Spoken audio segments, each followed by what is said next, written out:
Hello guys, welcome to my mini blog. চলো আজ বানানো যাক লাউ চিকেন। কড়াইয়ের মধ্যে তেল দিলাম, গরম হয়ে এলে তেজপাতা, রান্নার স্বাদ বাড়ানোর জন্য অল্প করে চিনি দিলাম, এরপর পেঁয়াজটাকে লাল লাল করে ভেজে রসুন আদার পেস্ট দিলাম। এরপর মশলাটাকে ভালোভাবে ভেজে নিতে হবে। এরপর হলুদ, জিরে আর ধনে গুঁড়ো দিলাম।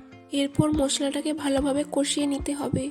দেখো মশলাটা আমার ভালোভাবে ভাজা হয়ে গেছে। এরপর চিকেনগুলো দেব। চিকেনটাকে ভালোভাবে কষিয়ে নিতে হবে। লাউ যাদের পছন্দ নয় তারা অবশ্যই এই রেসিপিটা বাড়িতে ট্রাই করে একদিন দেখো। তোমাদের সাথে কথা বলতে বলতে আমার মাংস কষা কমপ্লিট। এরপর আলুগুলোকে কড়াইয়ের মধ্যে দিয়ে ভালোভাবে কষিয়ে নেব।